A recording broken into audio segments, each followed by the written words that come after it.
Welcome, golf fans, pursuers of knowledge in the almighty dollar. This is your golf guru bringing you the 2023. This is the CJ Cup in South Carolina.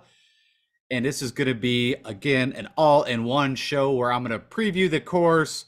I'm going to give you all my picks and analysis that I'm looking at. I'm going to give you the custom models that I always do, comparable courses. We're going to talk about some of my favorite bets. Get you your DFS best picks that you can look at playing from my viewpoint. And first and foremost, thank you for stopping by. I'm going to give you a little heads up that where I'm at, we are dealing with some weather issues, and I am literally recording this off a hotspot to the internet because we have no Wi-Fi. So hopefully this all works out, but I wanted to get you guys a show out before, well, it was too late. And also give you ownership projections. We're going to talk weather. I've got a lot to cover, so give me about 30 to 45 minutes. I'm going to try to move through this pretty quickly. And again, thanks for stopping by. All right, so real quick, let's recap the Zozo Championship. So, I felt really good. My analysis was spot on what I was looking at. Ball strikers that hopefully the putter would go. Hence, Keegan Bradley sitting there with the trophy. And I hit him, I believe it was 35 to 1. It wasn't a huge bet I had on him, but it was nice. I've been chasing that Keegan Bradley win for a while now. I'm trying to think also. I think Griot really had a chance. It would have been better odds. I think it was like 50 to 1. Well, we'll talk about that. But long story short, it was kind of, impressive. I even threw a live bet on Andrew Putnam because when I looked at Ricky Fowler, Putnam, and Keegan coming down to the end there, I actually thought that Andrew Putnam looked kind of the best all week.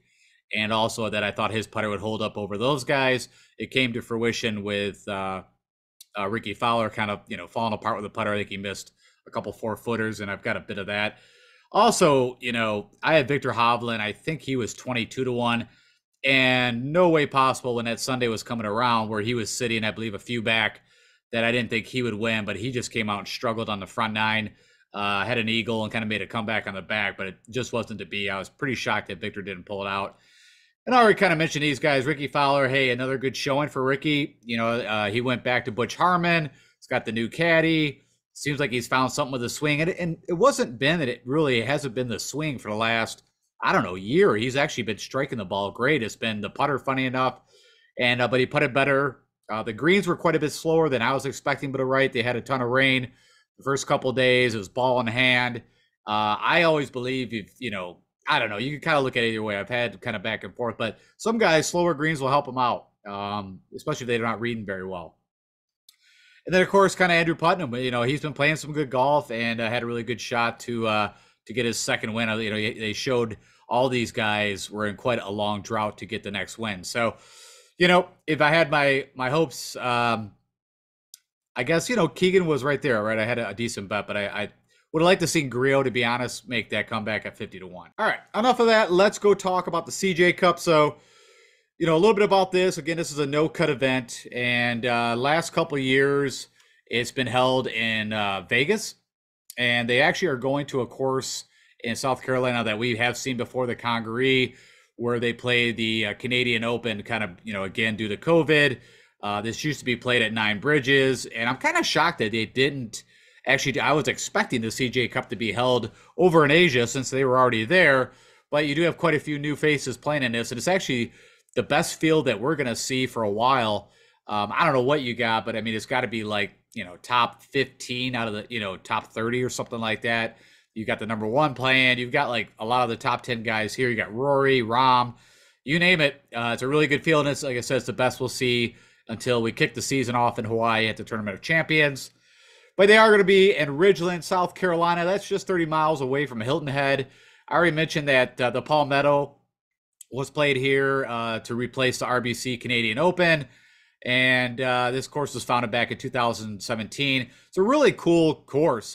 It looks a lot to me, I always stated, like Kiowa, where you got to see the PGA Championship. So if you didn't see Palmetto, that tournament, that was, again, what was that, 2020? You're going to get, it's actually a really cool track. It is a big boy track. It's a par 71, 76, 55. So 7,655 yards. Again, if you remember Kiowa, I believe that thing was playing somewhere right around there, 77, like one of the longest courses I think the guys played. you've got Bermuda fairways, and you really have no rough. It's, either you're in the fairway, which you can kind of see here, or you go into this kind of sand wasteland. So that's kind of unique. And the greens, I believe, are Champion Bermuda, but Bermuda is all we really need to know. I mentioned it is a no-cut 78-player field, and I don't have any historical cut line. But, even though we've had a tournament here before, if you remember correctly, if you saw the Palmetto, it was a really weak field. Your big names, I think, was like Brooks, Koepka, Hatton. I'm trying to think of the other. If Koepka didn't make the cut, Terrell Hatton actually had a chance of winning that thing. And then he had, if I remember right, I wanted to say Boo Weekly, but it's not that. There's a guy, we'll see, that really came out of nowhere. And if you had him in your lineup, he was like a bare minimum price. He was the guy that would have got you over the hump. But anyways, I actually had Garrick Higo. I think I hit him 80-1. Right, this was like his second tournament on the PGA Tour. He was coming off the couple wins at the Canary Islands on the European Tour. And we were pretty psyched. And he kind of came up the board, and you had Chesson Hadley, who fell apart on Sunday. I think if I remember correctly, I think he missed like a 3 or 4 footer to actually get a playoff, something like that. That's what I remember. But if you want to know who won the previous CJ Cups, it really has no bias on this at all, because that was at Shadow Creek and the Summit Club. You had Kokrak and you had Rory, but total different track and way different field than what we've seen, at least from the Palmetto side.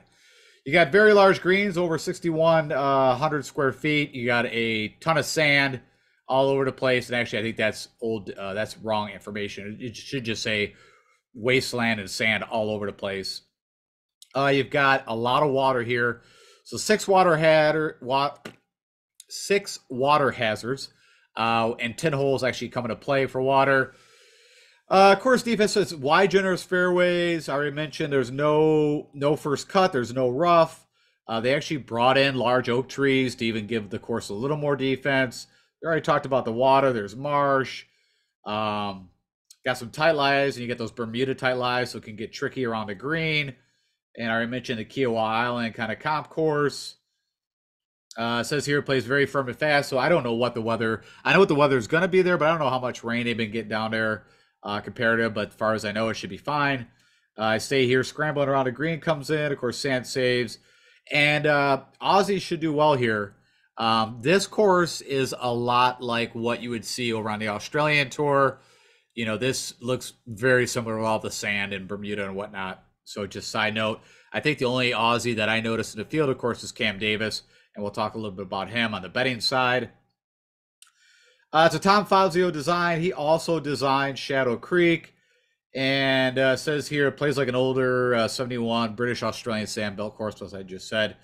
And the ball will run forever. There's no overseed. So, again, it's depending if they get the dry conditions. But as far as I know, it's been pretty dry.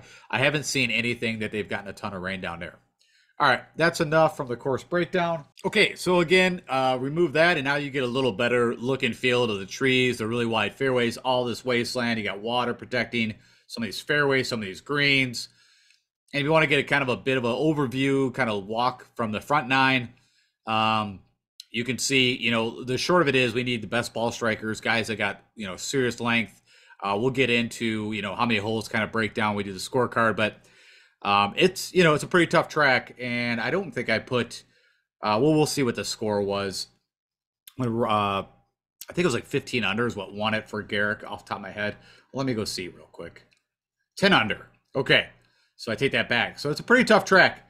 You can see, like I said, and it's all about what I think the most unique thing about this course is all the shots that are coming 200 plus. So you've got some par 4s that are 500 yards. Some of the par 5s are over 600 yards. It's a big boy track, like I mentioned. And here we can get a kind of deeper look at that. So, what I noticed from a showdown perspective, I'd probably want to, it doesn't matter. You don't have to take guys off 10 to get that wraparound. But, again, there's a theory to this. Do you want guys coming right off the bat, off the front, and hope they hit this little, consecutive birdie bonus if you're playing showdown?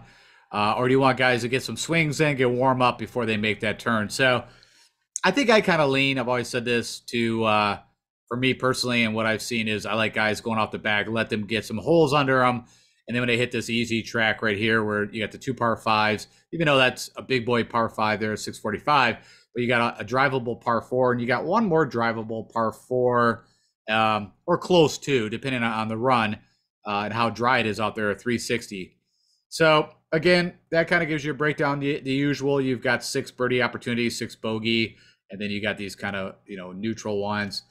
And the number 1 hole that, the eagle would be, funny enough, is this really long par 5, which is kind of interesting. And again, you got to remember, that's one tournament of data that we're looking at there. I checked the official scorecard out for this event, and nothing's changed. Everything is on spot-wise. And again, coming in over 7,600 yards at par 71. All right, so to talk about what I built for a custom stat model, as always, if you are a little newer to this, right, we can leverage shot link data. Now, of course, at the Zozo, we had no shot link data. That was, one thing I didn't mention. I'm sure you guys felt the same. Golf didn't start till 11 o'clock. So if you're like me and watch PGA Live, you don't get any of that coverage during the day, and you got to wait, and then you're staying up to 3 o'clock in the morning. And I did a bit of that. I watched a bit of the tournament. I stayed up through the whole thing through Sunday. But yeah, it's just nice that you can, have the shot link data back. We're going to be able to watch it on the app and see what your guys are doing. Way better coverage. So I'm kind of glad that that's over. And I'm glad that the CJ Cup is not in Asia for that reason. But anyways, back to what I'm looking at from a stroke gain analysis. How am I ranking what I want these guys to do very well to hopefully have a chance to win this thing and be in the top 10? Ball striking, number 1. Not too different from what we talked about, the Zozo approach.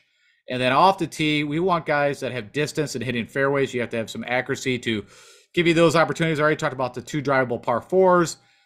Putting shows pretty much around the green. I do want guys that can make birdies or birdie or better opportunities.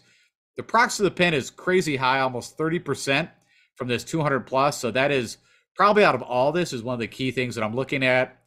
You got 6 par 4s, 4 to 450. And you got a couple of these longer par 3s, 200 to 225. Now, funny enough, I think I removed that to just kind of focus the model more up in here. And so as always, I created a recent form. So this is looking at the past 6 tournaments or 24 rounds that these guys have played. And we're going to get a bit of, newer, older data, right? You got some of these guys have been playing over in Europe. You had the BMW Championship over there. What was the one that was in Spain that John Rahm just won? Just so you know, while I'm at it, John Rahm, if you look at, you'll see this on DraftKings when you look at him, but he won the Spain one, I can't think, and then he came in second in the other. So out of 2 European Tour events, he's got a first and a second. So his game is at least showing in good form. I haven't actually got to watch any of that, but just so you know. All right, so I told you we're looking at the last 24 rounds, no filters turned on. And if you want to see the weighting of those stroke gain categories, ball striking at 20, approach at 20, fairways gained at 10. I dialed up driving distance to 15. Now, you could say, if you know this stuff, well, why don't you just put off the tee and put it at 25%? I told you guys I like to split it certain times to weigh the driving distance heavier. So if you look at off the tee, it's equal fairways versus distance. And I wanted to weight distance a little more heavier. Putting turned down a little low, like I said, Chesson Hadley, we've only got really one sample of tournament. And again, it wasn't the best guys playing in that. But what I'm getting to is you could do it a couple of different ways where Garrick Hago has the distance, can get a little bit wayward off the tee, typically good on that long, approach. And then he, funny enough, does putt pretty well on Bermuda. Around the green, prox from that 30% coming in at 200 yards. So again, proximity of pin is your second shot coming into the green, your approach. I also threw in this prox 175, 200 because I think there's going to be guys that are going to be in that range too, because again, this field is better, more elite. You have some of the longer bombers here. And then there's that birdie or better. Birdies we'll see when we're doing the actual picks. And with that said, my top 16, I actually threw in John Rahm here. I wanted one more guy. And I'm really shocked Webb Simpson's showing up. But again, he was elite, not off the tee, but it was elite from that 200 plus out. So that's the main reason why I think he's coming in here. But you got Rory at Brendan Steele, who, what did he leave the first day of the Zozo? And I was like, oh, here we go. I'm going to miss that. And what you're seeing here is MGM betting odds. When we get into the picks, you'll see DraftKings pricing. But yeah, Rory, I believe, is 6-1 now, but was 7-1. You got Brendan Steele, 150-1. You got Cam Davis, which I think I got him on DraftKings at 71. I didn't see that 80-1 number, but I didn't go shop it. You got Scheffler at 12-1, which is still there. You got Tom Kim. I don't think it's a good fit for him. I also feel like some of these guys, just a side note, this is my own little narrative or theory is that the guys that have played a lot of golf lately, I feel like they're kind of wearing down a little bit. I think you saw that with Sanjay M and Tom Kim, right? They had all that golf. They played at the President's Cup, and these guys have just been playing, over and over and over. Corey Connors would fit right in there. You got Trey Mullinax, who I think is pretty interesting at 150. We'll talk about bets, but I'll let you right know. I already got a small bet on him. You got Mito Pereira, which you can get him at a better number, or could. It was at 70-1. I know one of these guys, it was either Sahith or Mito. I think it was Sahith, who was 70-1 also, and he moved down to like 45. Just side note. You got my buddy Griot, who keeps performing. One of you guys asked me from a one and done play who to play, and I gave you, I think, a list of 6. But one of mine was, if you're feeling a little risky, I like Griot, and it would have been a good, start for your one and done. I think he got tied for third or something like that. But he's been hovering around at 50-1. You got Morikawa, who had a nice showing at the Zozo. You got Tom Hoge, also didn't look too bad. Shane Lowry, also coming off that win over in Europe. Just side note, if you don't know that, it was about a month ago now, but he is playing pretty good golf. And if you remember the Florida swing where he should have won, he had a good chance to win RBC Heritage. He also had a good chance to win, Honda, I believe it was. I think he also did well at Bay Hill. You got JT. We haven't seen him in a while. I think since the FedEx Cup. And then we got Webb, and then John Rahm, as I mentioned, has got that win over on the European Tour in a second. All right, so we don't have a whole lot of historical, but I did want to pull this up just so you can look at it. There he is. Bo Van Pelt was the guy that kind of just came out of nowhere. But we can kind of go through these guys. So Garrett Cago, you can see, did everything really well. Gained 4 strokes to the putter, good on approach, so just good ball striking. Doc Redman, if you don't know him, had a chance a few years back to win the Rocket Mortgage. I think it was the inaugural when my buddy Nate Lashley won, right? He came in second. And funny enough, usually he's pretty good here, but he did real well around the green and with the approach. But again, the putter, where I was getting to, it seems like, at least for this little sample, was not crucial. Hudson Swafford, don't have to worry about him. Live Tour. Terrell Hatton, I already mentioned, he had a chance to win this thing. But you can see he lost, just couldn't make a putt. Ball strike the crap out of it, and still ended up a tie for second.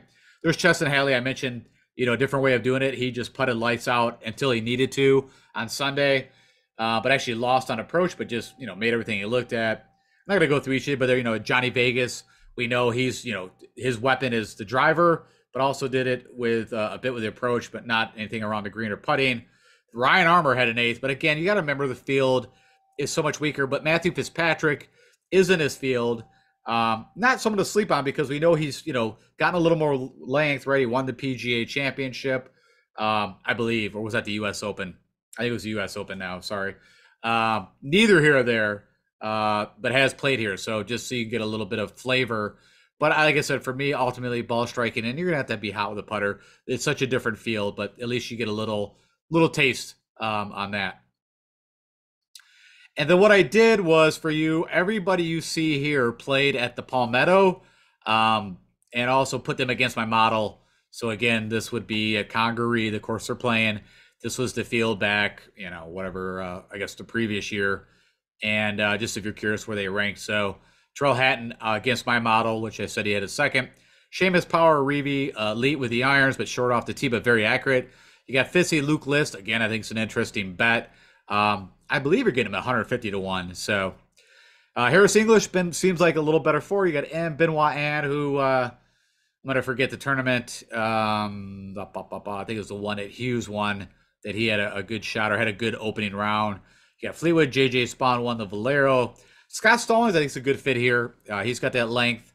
Could be an interesting 80-1. You got Jaha, Alex Noren, Kisner, and JT Poston. All right, so one of the things that I wanted to look at was who's the best ball strikers. I think that's one of the most crucial for this course. And again, looking over their last 24 rounds, 6 tournaments, this is purely the top 15 ball strikers in the field under that span. No filters turned on. No shocker, got Rory, Scotty Scheffler, Brendan Steele. Again, I mentioned 100 times that the guy's been amazing ball striking. He's just not been able to chip or putt. You got Sanjay M, Tom Kim, Corey Connors, Mito Pereira, Henley, my buddy Henley. I'm kind of off him. This is not the course for him. I think he is a much better fit at like Wailea or even at Colonial, like a shorter track where he could really take advantage of his accuracy off the tee, but not the length. Great iron player, but his putter's just been broke. Let's see where his putter's coming in here. Yeah, 72. Where at one time he was very elite on Bermuda greens, but it hasn't been there, and I'm not going to chase it anymore. You got List, Griot, Hodges, Cam Davis, Morikawa, Matsuyama, and then JT is over again over the past 6 tournaments they played in to date. Been the best ball strikers. And again, if you know what that is, that's combining tee off the tee with your approach. So if one thing I think is an advantage here is guys that are elite off the tee. So, you know, you could put some lineups together that is really focused on this. And what I did, again, kind of weighing 60% of this model on driving distance and fairways gain, I put at 40. And over the past 6 tournaments, Keith Mitchell, Rahm, Brendan Steele, Scotty Scheffler, Woodland, Montgomery, Fitzpatrick, Cage, Lee, Corey Connors, Rory, Webb. That's shocking to me, but you can see it's accuracy, not distance. Cameron Young, you saw he was on the cover. I think he's 28-1. I'm pretty psyched for him. I think he could do very well here. If I had to pick if I had to pick one person to win it, or for one and done, I would like Cam Young here. You got Ricky Fowler, who's also been making a surge. Pretty not bad. I think you can actually get him 80-1. Max Homa and then Keegan coming off that recent win. I'll be curious how many guys play him. You know, I think it's a great course fit for him. All right, let's talk about comparable courses real quick. Probably the best one will be Wells Fargo. That's a par 71, over 7,400 yards, and it is Bermuda. So, and also the field that plays there aligns kind of with this field. I pulled in the PGA Championship at Ocean Course, yes, where Phil Mickelson won.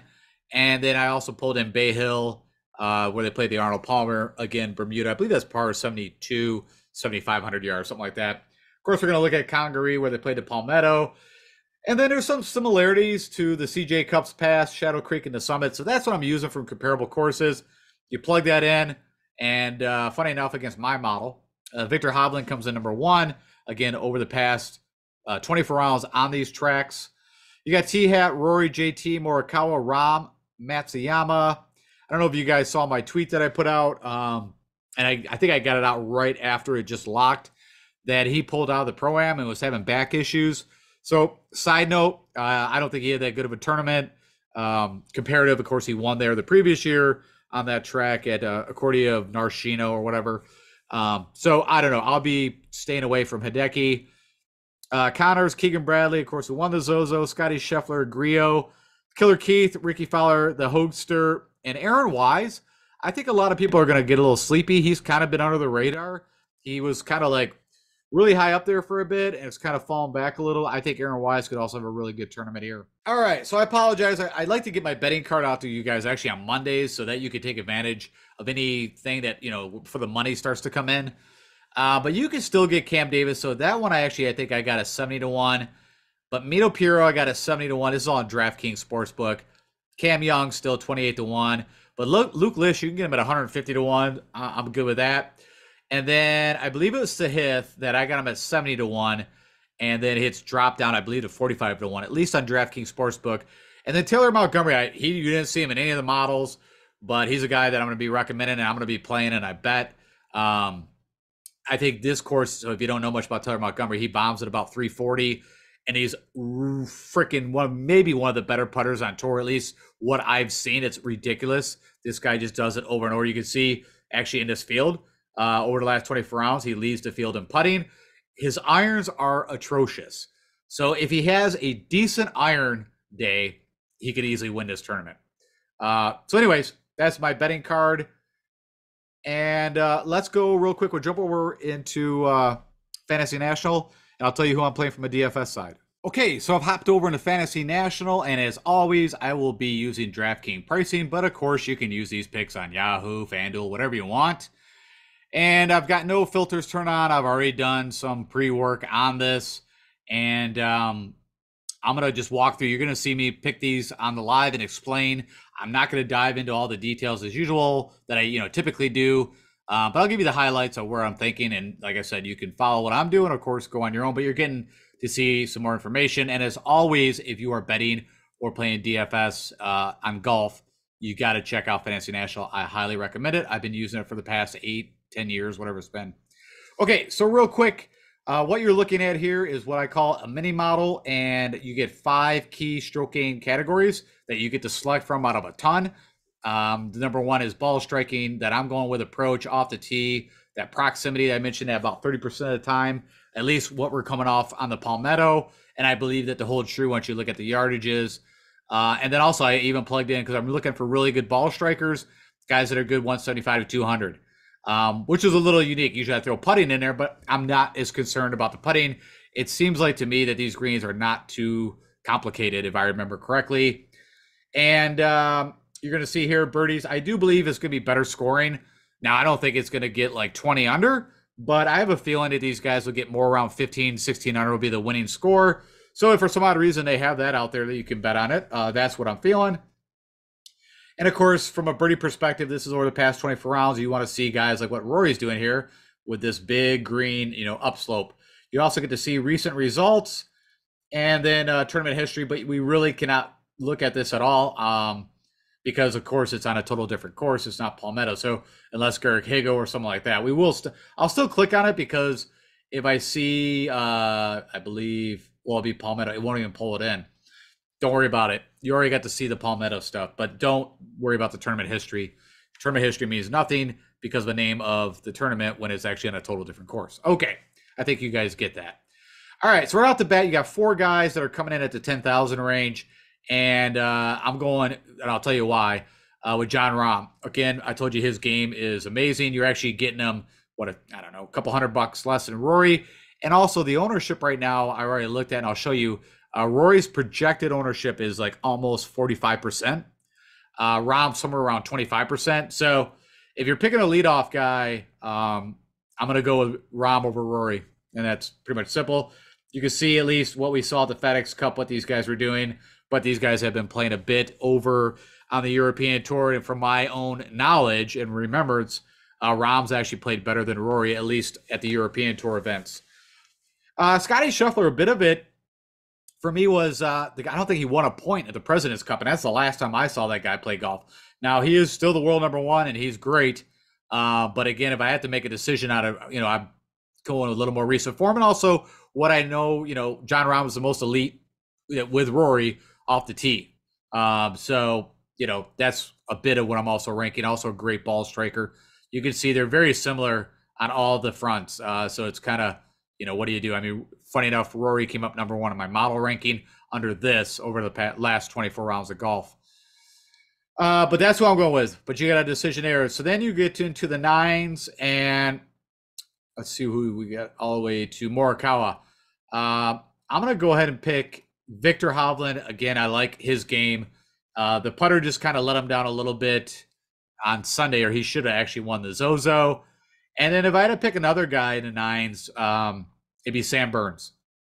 Again, I think a lot of people are going to fall to Fitzy, and I don't mind that. Like I said, he kind of, for me, fits that Taylor Montgomery kind of build where he doesn't have the same distance, but he's got more distance than he used to, a little bit like a Jordan Spieth, and also the putter. So yeah, you could look at Fitzy's almost a little bit like the European Jordan Spieth as far as I'm concerned. But I like Burns. Get him on Bermuda. He's elite ball striker. You're going to see that his recent finishes haven't been the greatest. And honestly, it's been the driver has gotten a little wayward for him. But that's the 2 guys that I'll be playing in the 9s. We get to, Morikawa. Like I said, Morikawa, it's funny. I thought he had a better showing at the Zozo than a 45th out of 80 guys. But all right, moving down, we got to make a decision in the 8s. I already told you guys Cameron Young, I think, is your winner. And if I was playing one and done right now, which I am not, I will start of the new year. He would definitely probably be the guy that I pick for this. Also really like Keegan. I don't have an issue with going back to him. I think we'll look at ownership and see where that falls. I think Shane Lowry's good. But the other guy I'm going to pick would be Montgomery and then Sahith. So you got you got quite a few guys in this 8,000 range, but that's who I would go with. Those 3 are the guys I'm going to pick in the 8,000 range to be in my player pool. You guys already know, if you've been watching me, I like Griot. I think Matt McNeely, he has been doing pretty good showings. He's been doing a lot. Let's go take a look at Mav, because you can see the model does not like him whatsoever. And I want to go look at his putting, what he's gained. Yeah, so I mean, at the Shriners, he gained 10.5. And I'm guessing at the Zozo, he probably was doing a lot of the same. So he's got distance off the tee, so I don't have any issues, but I'm going to kind of pass on him. I actually like Aaron Wise. I told you I think he's kind of just a little bit under the radar, right? He was, having these nice showings, and then Shriners hit at T64. So again, it's a little. I think he's also a great fit. The guy's one of the better ball strikers out there, and with that longer putter, just like Siwoo Kim. I haven't really talked about that, but if you notice, if you've been watching golf, Siwoo Kim has made the change to that longer putter, and it seems like it's been helping. Let's go take a look at where his putting stats are. And again, it's probably going to take a little bit longer because I am going through my phone. So, wow, the BMW. But this is, I don't know if he made the switch at this point, but at Shriners, he gained 2.3. And I think the switch came in somewhere around here. That's what I remember. But if you're curious, I think, either or of these plays are pretty good. I like Hoagie because what I know from a ball striking, he can get that putter going hot. Also in good recent form. I like Mito, also at the 76. And then Cam Davis. I already told you about the Australians, and of course, I say this all the time. He typically outscores his, cost with the eagles and the birdies, but you're going to get the bogeys too. I think Ricky Fowler. I'll be curious how many people play him. Depending on how many builds I make in the GPP, I'm sure I'll probably sprinkle him in. Just trying to see anybody else that I got to play Scott Stallings and Killer Keith. I think both of them, like I said, and you can kind of see I'm weighing a little bit off the tee. Also, the ball striking, the putter is kind of like second to me. So what is that? You know what? I'm going to put Ricky in there. I can't. That'll be the death. Whenever I pick Ricky, it just ends it all. I think I'd rather just go with Munoz from a ball striking perspective and hope that, again, I think he's a better putter than Ricky. I think Ricky's just been struggling with his reads. All right, we're gonna get down into the 7,000 range. This SH Kim, funny enough, if you remember right at the Shriners, when I kind of called the all Asian lineup, and it worked out really well. I think he's a good play. I don't have any issues there. Actually, he's played in 2 CJ Cups before, not this, but actually, I'm gonna go to Taylor Moore. I just like his game. You can see the model is showing, and he's been playing really good golf. I like him from a showdown perspective, so I like him from here. Let's skip all these guys. I think Davis Riley should be a great. Now, I know he has not been playing as well as we were expecting, but this guy's skill set should fit this course perfect. He's got length, and he's a really good putter, and he's not terrible with the irons. So for 6,900, I think he's your number one value, and we'll have to see what his ownership. But any sharp people see that. I think that's a no-brainer smash. I told you I'm going to keep a list. I think Wyndham Clark's not a bad play. He's got the 2 elite skills off the tee and putting. So you could do worse. I'm just going to scroll down because I want to see what other guys. Molnex, I'm definitely playing in the 6,000 range. Same thing. He's been elite, right? He's got his win at the Barbasol. Did he play? I thought he played in one of the CJ Cups. Well, Palmetto is what I think he did play in Palmetto. While we're here, let's go look. Give that for you guys. I'm trying not to click in too much of this because, like I said, okay, I take it back. He did not play in the Palmetto. All right. I think it's a great fit for him. And Harris English could be a sneaky play. Benoit Ann, also a great ball striker. I'm going to click him. Gary Woodland, I think, could be a good play. Not Troy Merritt for me. Brendan Steele, why not? 6,300, you're getting an elite ball striker. Showed some life with the putter, and I think that's it. I'm not playing any of those guys. All right, how many guys did I pick there for you? 20. Okay, 20 out of 80. So that's going to be my player pool, the guys that I like. I kind of explained why. Again, I'm looking for guys, elite ball strikers, elite off the tee. Yes, they're going to need a putter, and like I said, I'm picking some of those, like the Montgomery as elite putter. John Rahm, I haven't got to watch a lot of his putting, but that's what held him back last season. So hopefully that got better. But yeah, kind of back on that ball striking team. Davis Riley, good putter. But a lot of it's, guys that are elite ball striking. I hope they find the putter. All right, let's go look at some ownership projections. All right, so we don't have a ton of data in, but we got about 2,000 lineups created. Not a great sample size, but not bad. If you want to understand what that is real quick, what we were just doing, you can, build your lineups, blow 150 lineups into Draftkings, and then that's where this number comes from. We're going to want to focus over here, gives you the probably the best. Okay, so I already told you Rory's coming in. super chalky. So, like I said, I'll pivot to Rom. The other guy that I've already got is Cameron Young. Don't mind these stars. They're not the guys that I'm picking. I think that was to get this over. So let me just get rid of this real quick. So let's just look through this real fast. So your chalkiest guys is pretty much Spieth, Davis, JT, Killer Key. So some of the guys that I like, Lowry, M, Hovland, Fitzy.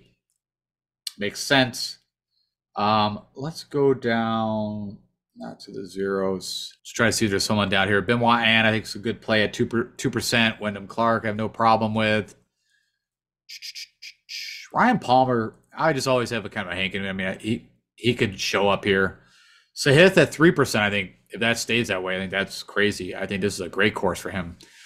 Really good typically on Bermuda, and the only time I ever get nervous is tighter courses with him, but he's got a ton of room to move it here. Billy Ho, whenever, he's good on those long par threes. Keegan's at less than 6. Brendan Steele's at 7. Stallings at 7. So those guys are all pretty standard. Oh, I know who I wanted to look up. Davis Riley, 8% ownership right now. I still have no problem with that. I like Taylor Montgomery at less than 10.